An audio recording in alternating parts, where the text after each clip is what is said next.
What's up, everybody? I am live. Welcome to another episode. Hey, I'm back on StreamYard. The Convo with Miss Marjon, all right, featuring Ryan Clark and the pivot discussion. I know a lot of you, especially you sports people, kind of know what I'm talking about, and I'll get into it. But I'm going to use Ryan Clark and his pivot discussion podcast interview to kind of lead into something I've been promising y'all, and that is my journey, my work journey after COVID. A lot of you have asked me, what do you do for a living and all that? And you've been through so much. And I want to now tell my story the way that it needs to be told. All right. So let's go ahead and go with the intro and then I'll come right back in and we'll get started. Right. All right, y'all, let's go.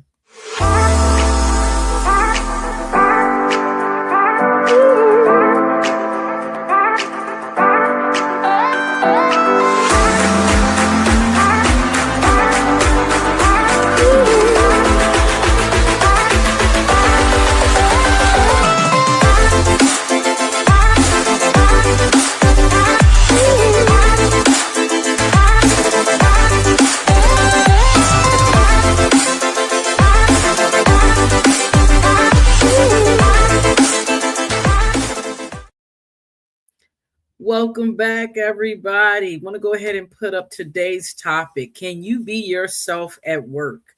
All right, so let me get started, y'all. You see it in the description, the caption. My name, first of all, before we get started, is Miss Marjon, and this is the Convo with Miss Marjon. This is my own personal podcast that I've been doing for years and so forth before I started launching out and doing podcasts for other my clients and so forth. But anyway, let me get straight to it. Every job tells a story.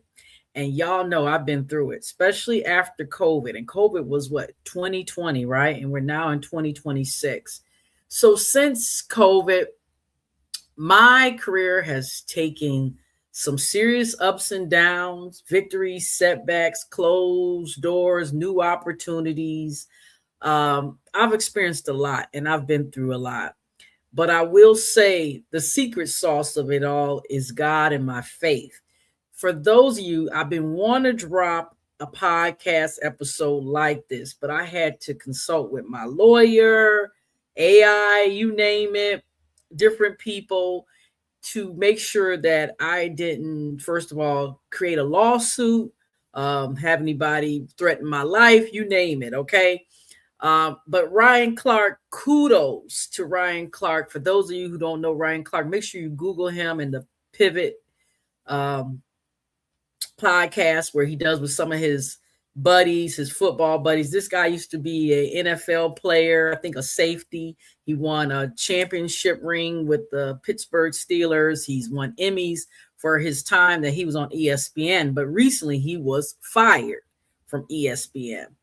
And so the reason why I'm using Ryan Clark, and Lord, I hope he sees this podcast episode, and I would love to talk with him, is because I feel like sometimes it takes people like Ryan Clark and myself to say the things that you're thinking, but don't have the nerve to say. And the question at hand is, and I want to go ahead and put this out there, is have you ever felt you couldn't be yourself at work? That's the question. Have you ever felt you couldn't be yourself at work? All right. Ryan Clark they said that he was laid off. He was fired. It came out of his mouth. And my thing is, I'm going to walk you through my journey. But before I do that, first of all, make sure, like I said, you check out Ryan Clark's interview on his podcast with his colleagues.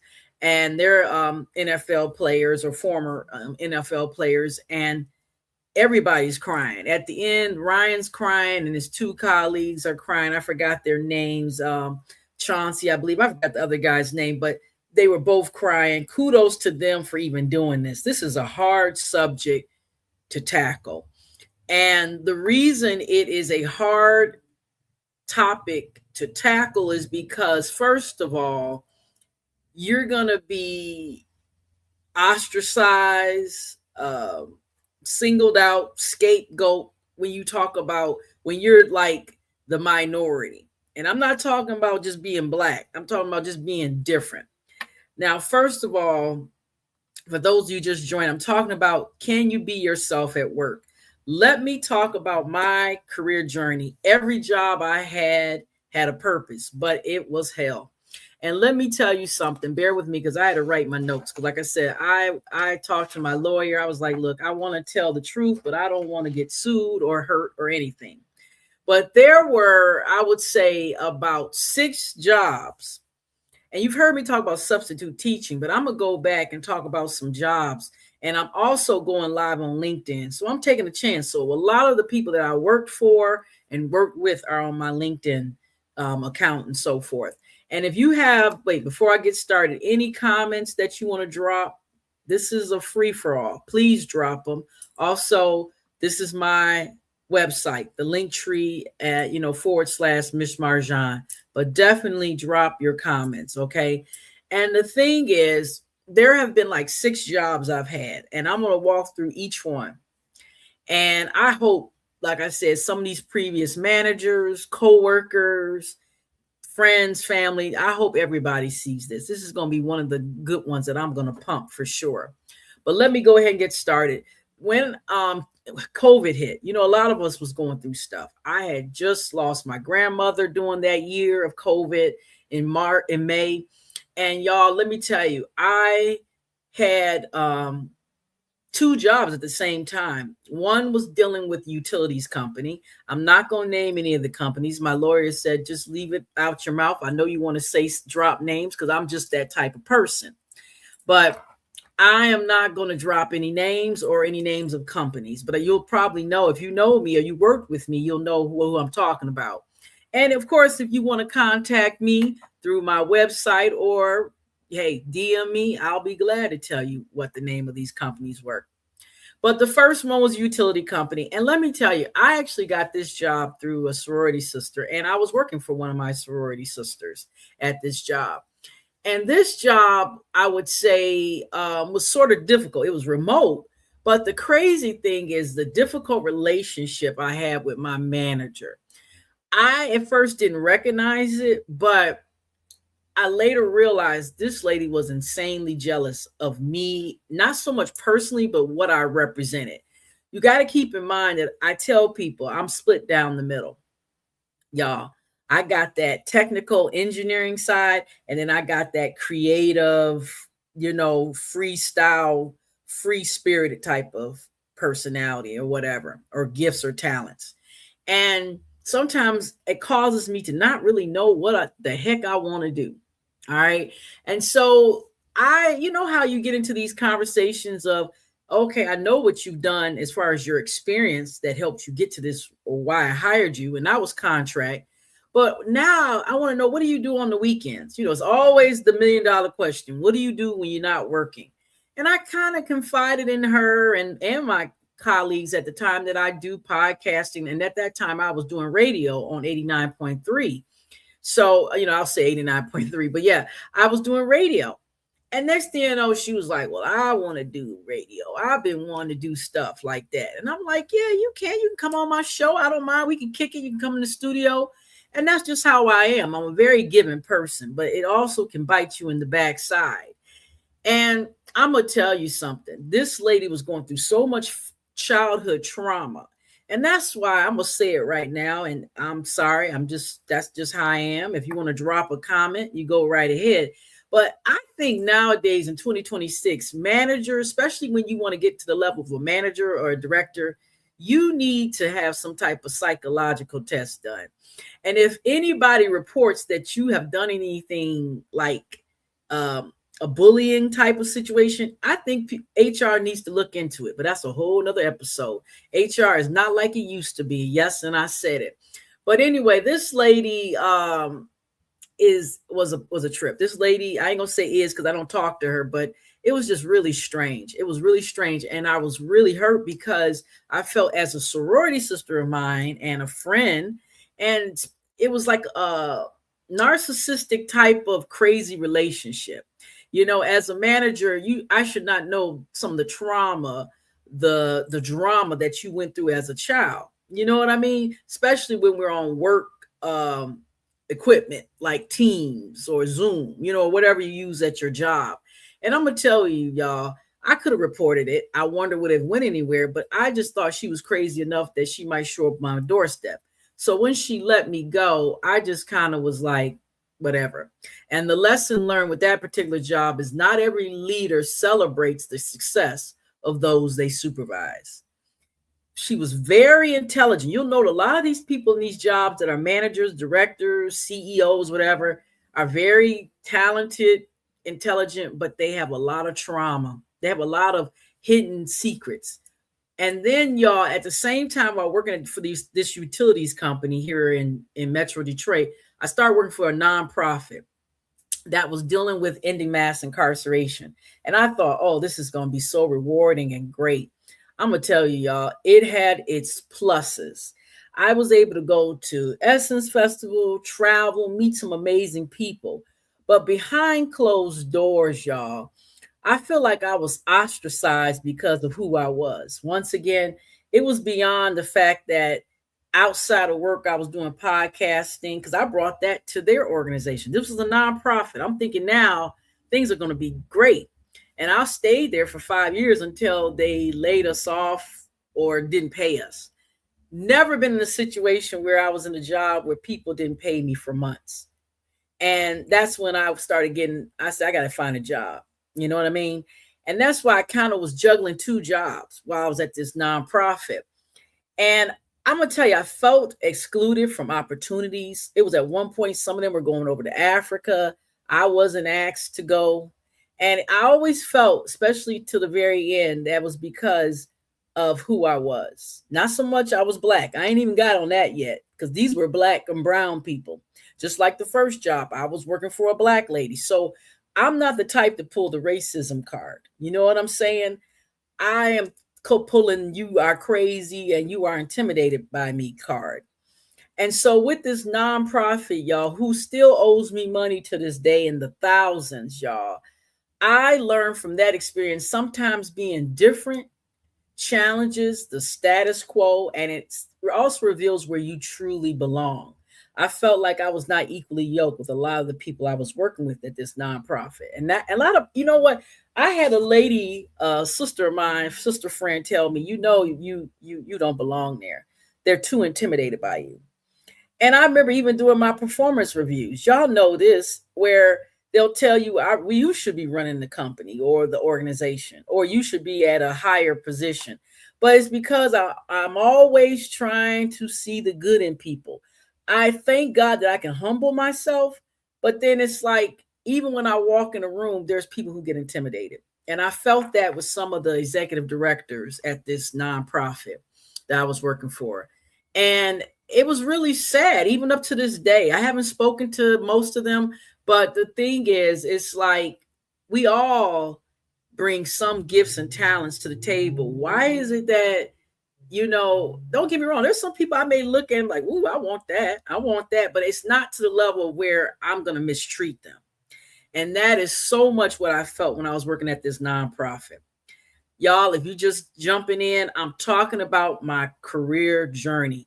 Every job had a purpose. It was so hard for me to learn out of these 6 jobs I'm going through, I'm telling y'all about. So I told you about the utilities company. I was working for a nut. Okay, I'm just going to say it. Then I worked for a nonprofit. Here was working to end mass incarceration. But meanwhile, probably majority of the workers felt like they were incarcerated working there. Then I kind of tippy-toed, y'all, and I got out of Michigan and went to Arizona, worked for a company. And this was more so on the automotive level, okay? And I was super excited because I was like, I got to get out of Michigan. I'm so excited. I'm going to Arizona. It's going to be great. And it was outside of work. Outside of work, I was living my best life. I had a bomb-ass condo in Scottsdale, which is like the Beverly Hills of Phoenix or, Arizona. I lived right off of a golf course. I was renting a condo. I was driving my Range Rover. Y'all, I was living my best life. I brought my mother and my dog out there. My mom was taking care of the the place we have here in West Bloomfield, and I was taking care of the place out in Scottsdale. And y'all, I'm here to tell you, the lady that hired me, the crazy thing, this lady still calls me and pops up, and she actually sent me a text wishing me a happy Juneteenth day. And I was like, okay, when am I going to tell her what she can do with these texts? And I hope she sees this. The thing is, this lady confided in me. Now, she was not Black. She was Caucasian. And now I'm not pulling the race card. It was more so trauma, child trauma. She confided in me that, once again, everybody loves to talk to Miss Marjon, y'all. She confided in me that basically she had kind of dealt with a lot of trauma, neglect, and and she's from Michigan, and we had that connection. And it was like, next thing I started noticing was the criticism.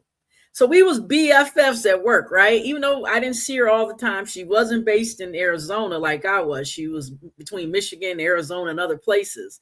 But she started like turning on me. And then it was like she would criticize me for saying I'm sorry. I'm just like, she said, stop saying I'm sorry. It makes you seem weak. And then the next thing, I had a supplier who were not Black. They were another race, white, okay, give me flowers for my performance. I helped them save a lot of money. And these flowers were gorgeous. And when they arrived at my, at the plant, and I put them on my desk, OMG. Even though I was the only female in that department, there were people who were so jealous, men. And of course, my managers, And then I got another manager that became over the plant who probably was racist. I'm just going to put it out there. And it's like, I learned in that job, external validation and internal criticism can be spontaneous, okay? Or at the same time, should I say. Confidence must come from within. Even though I was the only Black in the whole department, salary, engineer. I was the only female in that department at that plant in Phoenix. It was like insane jealousy and intimidation, even from my male counterparts. And my managers took it to another level. This company, I knew I was doing well because I went from contract to a permanent employee.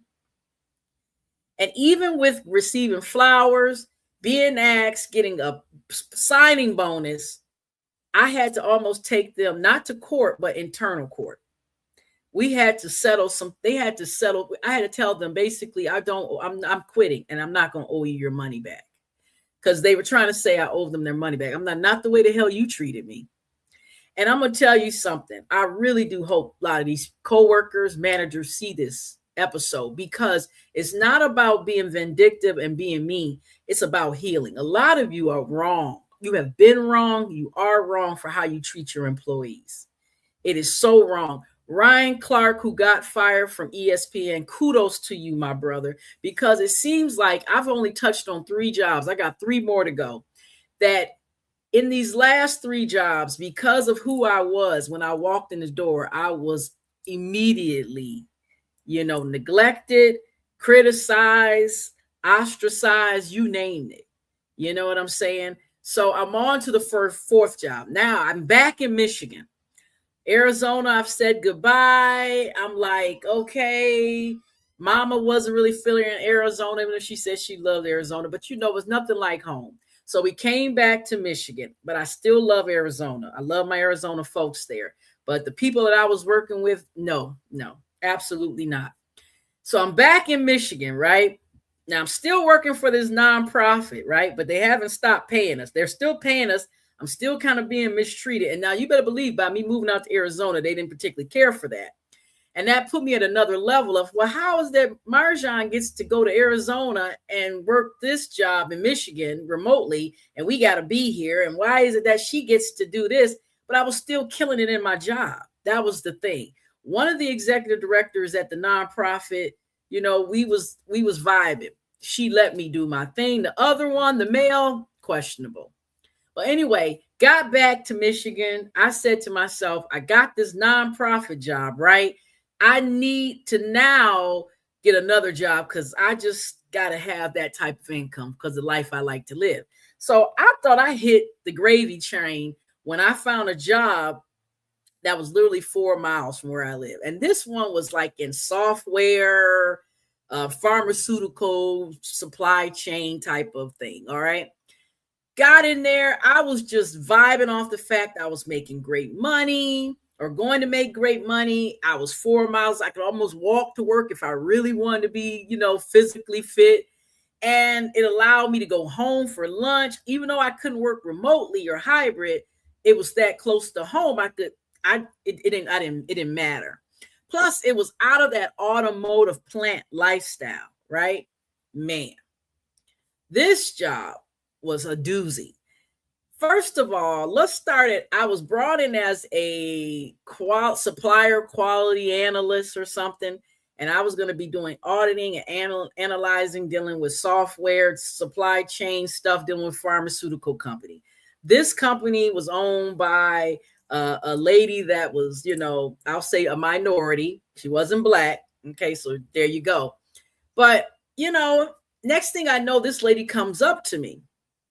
She's the CEO of the company, and she comes up to me and asks me to basically help her with her communications.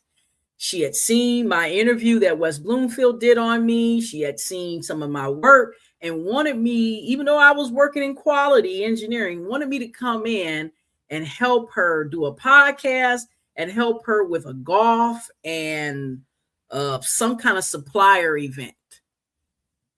Now, let me tell you, I had not said anything what I did in my other life or personal or whatever life, because most of y'all know I do have a communications business. I hadn't said nothing. And this lady was like, do a proposal. She took me out to lunch.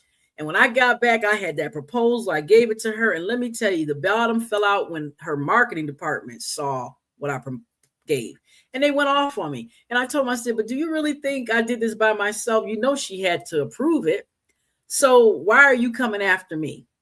Now, if you got comments, please drop them. Like I said, the question of the day is, have you ever felt you couldn't be yourself at work? Because I'm telling you, that's what this is all about. And I'm telling you, y'all, at this software, whatever company it was that was 4 miles from where I live, I am telling you, y'all, I started preparing to do her golf, her supplier event, at the same time doing engineering auditing. And what happened is my direct manager and her boss became insanely jealous. And then the CEO, who I thought had my back, didn't. She literally threw me under the bus at a meeting. And it was to the point where she was like, you can do this, do this, do this. And I was like, hold up, I need some help. I can't plan this event all by myself. I need some help. And I witnessed how a person who is on a level like a CEO can still kiss a lot of ass because I didn't look like the people in her marketing department. By the way, her whole marketing department was white. Yeah, I said it. It was white. She knows who she is. And why even come up to me? Why even do that to me if you did not intend to give me the power that you know or you knew that I had? Shame on you. Shame on you to be a minority woman, let's say Asian. Yeah, I said it. And not support me the way that I should have been supported. Success and visibility can sometimes create unexpected challenges in professional relationships. That's what I learned from that. Besides the fact that you got people who are CEOs who still have no kind of balls, power, or nothing. She felt like I was going to be her mastermind person. She knew I could do it. She knew she would have never came to me, but turned on me and never gave me the support that I needed. All right. Hey, Penny, I see your comment. I'm going to drop it in a minute, y'all. Yeah. In fact, what up? Penny says, I have a very long career at my company that I've never felt I could be myself. I didn't realize how traumatized I was until now. Yes, Penny, thank you for that comment. Thank you for that comment. And here's the thing. I'm telling y'all this, and some people may say, well, Marjon, you sound a little bitter. Let me tell you, y'all don't know. Penny, all of y'all, thank you, Penny, for that comment. I know a lot of y'all gonna see this. I was so bitter when I would leave these jobs, especially y'all got to keep in mind, this is from 2020 till now. So literally every year I was going through some BS, some bullshit, excuse me, from managers, co-workers, directors, CEOs. So I'm on my fourth job, right? I quit. I quit that job. I quit the one in Arizona, the one at the utilities company here. She let me go. And it was like all because I was being myself. Even when there was times I wasn't telling anybody I was into podcasting or I was doing radio, I still, let me trust justice, I still was being ostracized. Y'all, let me get you this last job. Now, before I talk, I was doing substitute teaching. I don't have no complaints. It is what it is. I just think that with being a substitute teacher, it used to be people would do it for the money, but Lord have mercy, the way these kids are and the mental illness and the trauma and the drama and the politics with the administration, the school systems, I can see why people are homeschooling if they can. I can see why parents, you name it, teachers are all screwed up. It used to be a time people wanted to teach because they wanted their summers, but you can have it. The pay is not enough. Yes, I said it. The drama, the craziness is not enough. So if you teaching, hopefully you're doing because you called to do it. Other than that, leave that occupation. Anyway, this last job I want to save for last because it was a doozy. This job, I was let go in April. And y'all, I'm telling you, it's going to take everything not for me to name this manager and the name of this company. But anyway, I was contract. I was hired to be a supplier quality and everything. Please drop your comment. Go to my website if you want to talk offline, all that stuff. Y'all, I'm telling you, the question of the day is, have you ever felt you couldn't be yourself at work? All right. But let me tell you, this last job, I just knew it was a job from heaven because I was sitting at a substitute teaching, gig. I'm gonna go over 30 minutes. This will probably be a 45-minute thing because I gotta give my Ryan Clark moment. Okay, Ryan Clark, y'all Google Ryan Clark. He got fired from ESPN, but he went live on his podcast to tell his story. But anyway, this last job, keep in mind, let's recap. I went to the water company, got a job from through my sorority sisters. They knew this woman was crazy. I was warned she was crazy.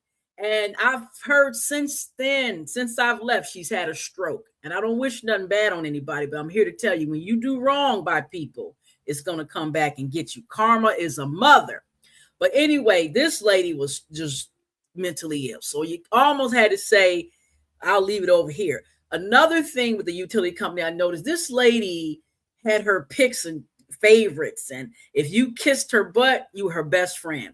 If you didn't kiss her butt, she was determined to get you out of there. That was the utility company. The next one, the nonprofit, the one that owes me almost 20 grand. Oh, did I say that? Yes. 20 grand. How in the world do you even sleep at night when you owe somebody 20 grand? That's how you know you crazy. All right. And I'm thinking because we're in the nonprofit, we're trying to help, end mass incarceration. You're trying to see the good in people. That job was amazing. That was one of my favorite jobs, in spite of not being paid to this day, in spite of being ostracized because I'm sorry I have 2 degrees and some of your workers had none. I'm sorry that you did so many years in prison. I did none. See, I was ostracized because of that. Ain't that something? So this had nothing to do with race at this nonprofit. So I'm still holding this nonprofit 5 years. But meanwhile, while I was there, started their podcast, went to Essence 3 times, got pitched to Essence and got us in there 3 times. Also in a PSA with John Legend for Clean Slate. But you asked everybody and their mama to go to Africa but me. You a damn lie. Next job, went to Arizona. This job was automotive, connected a little bit with Tesla. I'll leave that there. It wasn't Tesla. Tesla was great. Those people were great. It was the supplier of them. Okay. And it was because of, I don't know, racism. It was a little bit of everyism. And it was like, I'm so sorry. I'm thinking because I'm in Arizona, it might be better. I've heard these things about Arizona, but I'm here to tell you, y'all, treat it like gutter, okay? You know what I'm saying? Treat it like gutter stuff, but still went on and performed. And y'all, have you noticed with these jobs, like Ryan Clark said, here you'll have not a whole group of people, the masses. It'll only be a couple of people that don't like you, but they're the decision makers. Then moved back to Michigan, right? And was dealing with this. I changed industries, but I still was an engineer. I was right near home, but dealing with mental illness, racism, insecurisms, sexism, discrimination, ageism, because I was now dealing with people who were younger than me, over me, and around me. And I had never really dealt with that. Most jobs I've had, I've been one of the youngest or at least in the middle. But this one, I was dealing with millennials, Gen Zs, and them arrogant son of a, you know what, biscuits were something else. And I'm thinking, this is like 4 miles from where I live. Why in the hell are y'all so racist? I can see if we way up in Howell, Michigan, or up in the UP, I can give you that much. But this software company, and the CEO was Asian. I'm like, where they do this at? How you gonna be racist when you got a CEO that's Asian? But she was too cowardly to speak up and say, hey, Marjon is gonna take over certain parts of marketing because y'all ain't doing your damn job. Oh well. Now this last job, oh my God. This thing is like here in Michigan, and it's connected with a very big guy. And I'm thinking, oh, this is going to be great. This is going to be a great work environment. And I didn't see it at first, but it ended up being so toxic. I myself, just like Robin Clark, okay. And before I talk about this, I want to show, hey, Penny. In my case, my parents played a role in how I was treated through my time at the company. I was either directly told or heard comments about my weight. I believe that weight, colorism, and racism played a huge role in how Black women are treated. Oh, kudos, girl. Kudos. Pity, you said it. I got to give it to you. Thank you for that comment. If y'all got a comment, just like Penny, you got something to say, you got a question, go ahead and drop it. But this last job, y'all, let me tell you, everything was great if you was able to lie. I got my fan club in the back. Bentley's like, I gotta sit in on this. If you was willing to lie and be vindictive and all that, you did well in this company, or you are doing well. I'm not saying that's everybody, but in this particular department and then down in the plant that they're at down in Indiana, wherever they're at, I'm here to tell you, this place is toxic. I wanted to write them a bad review on Indeed, Glassdoor, whatever door, LinkedIn, and I'm still thinking about doing it and putting my name on it. Because the thing is, we got to speak our truth, y'all. I got let go like Ryan Clark while I was in the middle of a meeting. Ryan Clark will tell you he got let go while he was on air. And then he went from being on air to not being on air. And I think that was because the way that people are so jealous and vindictive, instead of just being a man and woman, or whatever pronoun you using this year, and say, hey, look, Marjon, hey, look, Ryan, I don't like you. I'm going to let you go, or whatever. That's another thing. Why do people get that intimidated that they just can't be man or woman enough and say, I don't like you, so I'm going to fire you? But they do it in a cowardly way. And this lady, I know it was her, my manager, that fired me. She was the most insecure, vindictive, narcissistic woman I've ever met. Far worse than these other jobs I had. This lady, I think she lives in Brighton. I don't know where she lives. Probably in Howell or Holland. I don't know, somewhere in Michigan. But let me tell you, I saw her where Bentley behind me. Bentley goes to daycare where her dogs go to daycare, and I saw her, and she almost ran into her vehicle trying to avoid me. I said, "Hello, hello." She was like, "Hello." My thing is, no, because see, when you're around everybody else, you got a big mouth. It's always everybody else's fault.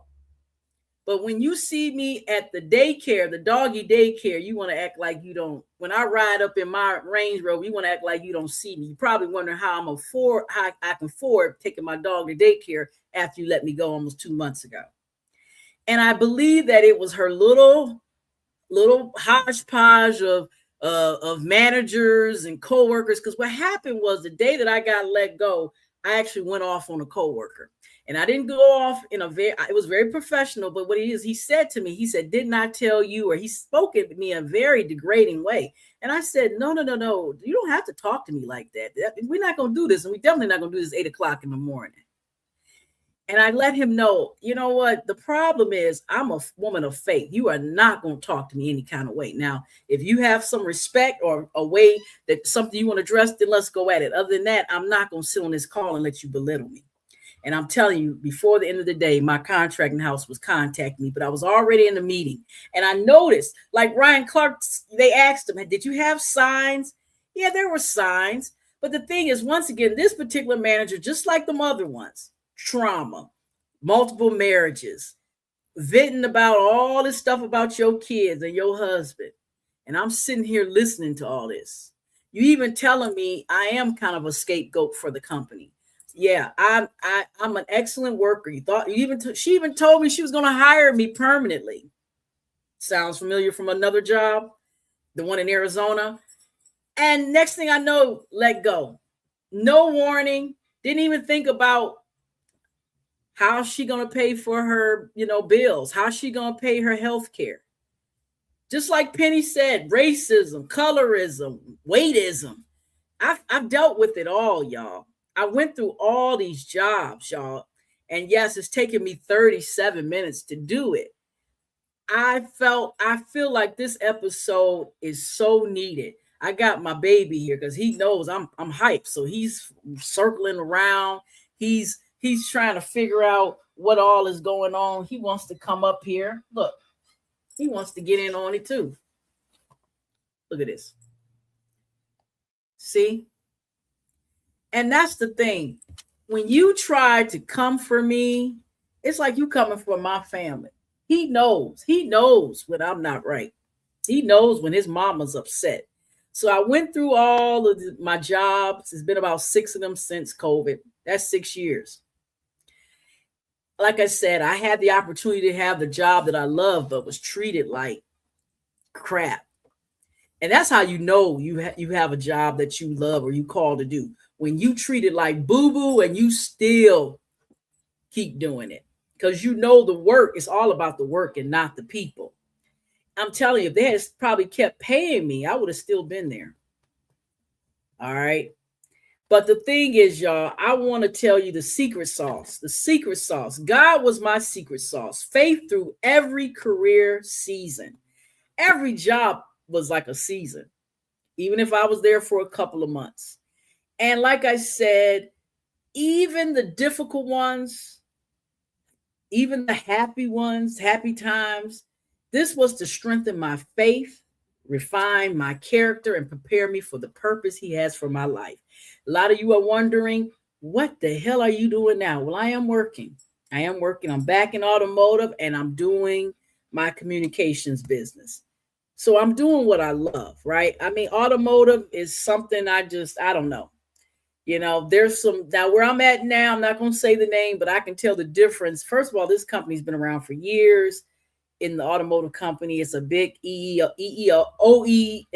So it's a big, like GM, Ford, and Chrysler type of job. I know some of y'all, which one is it? Well, it's one of the three. But the difference is there's more diversity. These people do their own things, outside of work. So there's no really major competition. Now, don't get me wrong. I'm have my ups and downs. I've been there for a couple of weeks now. But the difference is from these other jobs I told you about, OMG, I had managers from hell at these other jobs.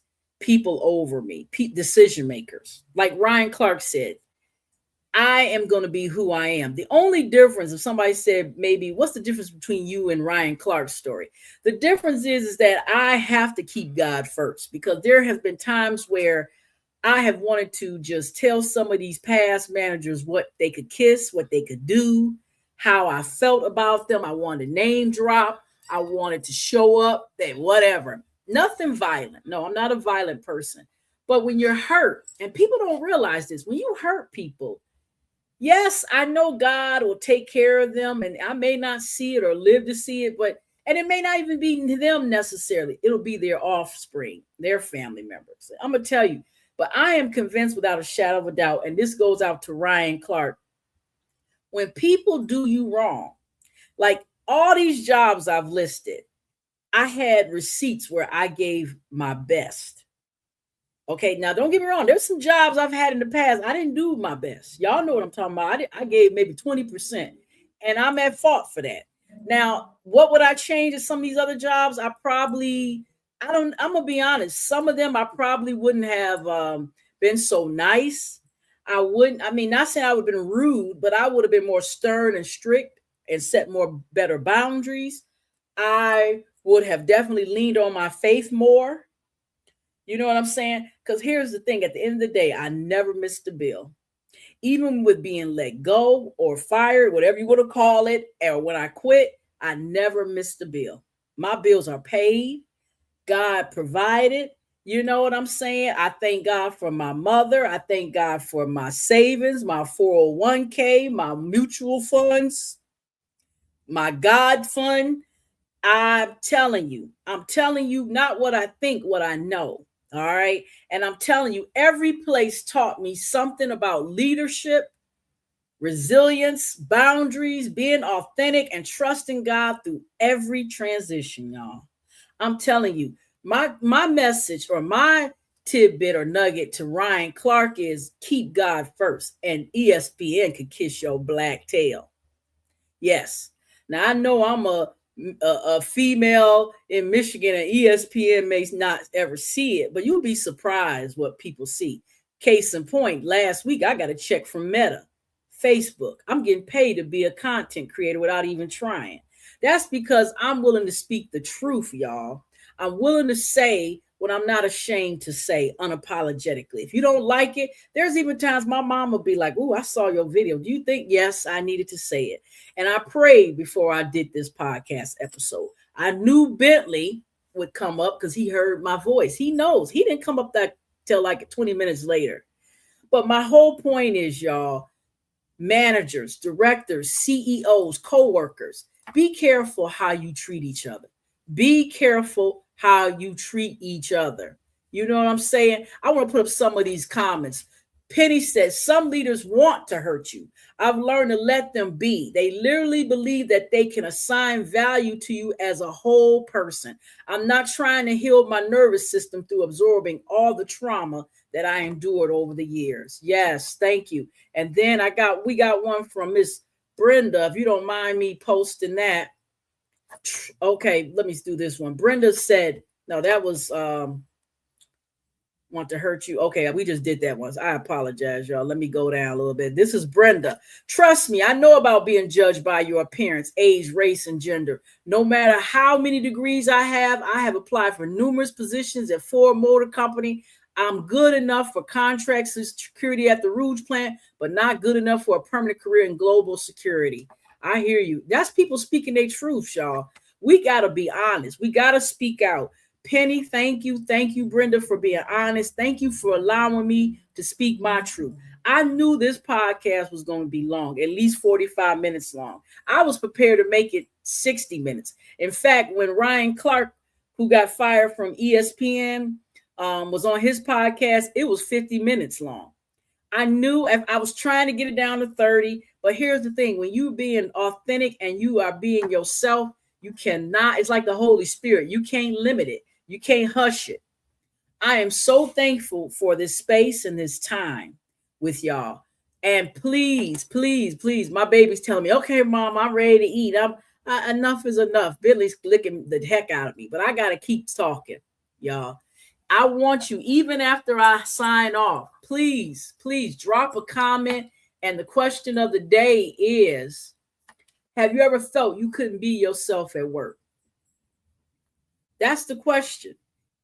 I know all these 6 jobs I have, I was not able to be myself. I never really told y'all at substitute teaching. There was an incident where one school wanted to ban me, but then at other schools I was getting cards and all these little drawings from the kids. So when you're great, you always gonna have haters. I didn't even get into how at some of these jobs how the coworkers would treat me. I was really pinpointing these managers and upper management. But at some of these jobs, y'all, from the water company, yeah, I said it, to this nonprofit ending mass incarceration, to this supplier of Tesla, to this software supply chain company, to this other OEM that I left that's a startup. You know what I mean? It's like to the school system. It's like I'm telling you, coworkers can be just as vindictive and crazy as the managers and the directors and the CEOs. With these coworkers, I am dealing with where you have these conversations of what do you do? How was your weekend? Or what did you do this weekend? Oh, I watched Netflix. Oh, okay. Well, me and my family did this, and my kids did this, and I let them go on. And then I'll say, well, I did podcasts, and it's like, oh, must be nice. Okay, first of all, if you ask me what the hell I did and I tell you, don't frown up because I sure hell don't want to hear what you did and you not let me get my voice in. That is a pet peeve. My thing is these people who just brag and they're so insecure, they want to talk about what they do and who they're dating and what their husband did, what their grandkids did. And then when you come in, I don't have any kids, I don't have a husband, but when I tell you what I did, it's almost like I'm a non-factor. You don't want to hear what I got to say. But I'm not going to sit there and let you talk for 20 minutes when you won't even give me 5. That's not going to happen. Now, I'm going to tell you that has happened at every single job I've had. Also, I'm going to put this up. Thank you for supporting me and let me get my word out. Yes, Brenda. Also, Brenda, please, you already know how certain places had my hands tied. Please release those shackles so I can dance. Yes. Yes. Past time to break up good old boy network. You've got that right. I'm telling you, y'all, we have to be unapologetically clear and honest on how we feel about things. Ryan Clark, ESPN lost a good one. That's all right. Whoever, and it wasn't ESPN, it was the people who worked there, the decision makers. Just like at all these jobs I worked, there's people I still keep in contact with that are cool, but then there's some coworkers I'm glad I don't talk to anymore. And they know who they are. If I worked with you and I don't talk to you probably anymore, there's a reason why, for real. And I'm gonna tell you, like I was saying, don't be jealous just because your coworker is, jet skiing and going to Spain and you sitting your ass in Hazel Park or Detroit or wherever you live. My thing is you are where you are because of you. All right. There's no reason to be jealous of anybody. There's enough space and room for everybody to grow and be great. Y'all, as always, once again, I love you and there's nothing you can do about it. Make sure you follow me. Make sure, most importantly, you share this with somebody that needs to hear my story so they can be blessed. I am telling you, the workforce, and like today's topic, can you be yourself at work? Yes, you can. Have you ever felt you couldn't be yourself at work? Yes, but I'm still going to be myself at work because to be anything else is a lie and it is just an abomination. It is not what God has called me to do. If I can't be myself at work, then guess what? I don't need to be there. All right. So, y'all, you make sure y'all have a blessed week. I'm going to pin this. I'm going to make sure I reshare it. It'll probably be another week till I do another video. My 60-pound challenge is going well. I didn't want to squeeze up this whole time talking about weight and everything, but I've lost 3 pounds this week. God is good. Isn't it amazing when you let go of all the toxic raggedy, messy stuff in your life, or when God takes you out of it, or when a boss think they're being mean and firing you, they think you're going to be homeless and crazy, and you end up looking better. I feel better and look better than ever. Blood pressure, normal. Glucose reading, normal. I'm getting in about 10,000 steps a day at my new job. Okay? Where they do that at? Okay? I still have room to grow, no doubt. No job is perfect, but these jobs that I just talked about, and please go back and listen if you're just joining me. These jobs, I'm telling you, y'all. I'm telling you. I love you too, Brenda. I love you too, Brenda. I'm telling you. Penny, Brenda, thank you. God is going to bless y'all because I'm telling you, we got to be the voice of the people. There's a lot of y'all that are watching this, but you won't say nothing.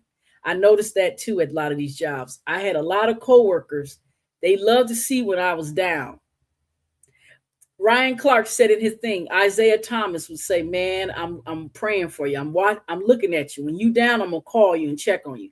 But I have some people, when I got let go from this last job, they showed up at my church.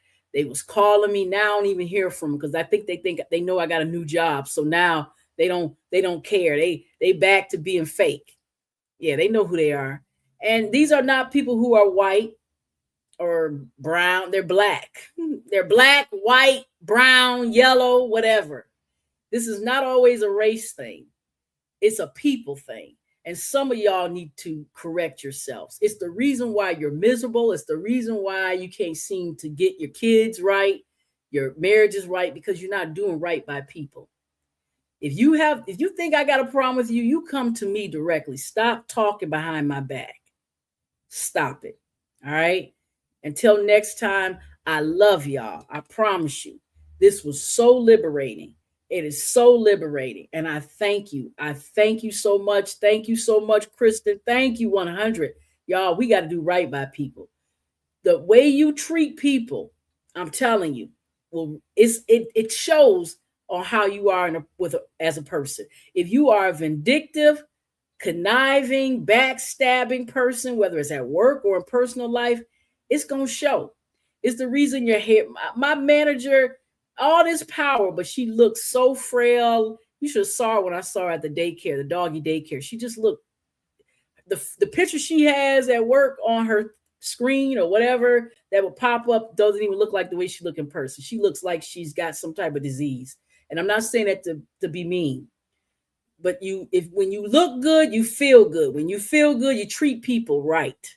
All right. You cannot be vindictive and mean and evil and think that's going to prevail. It's only short term. All right. I love you. Until next time, y'all. Hey, till next time. Bye, y'all.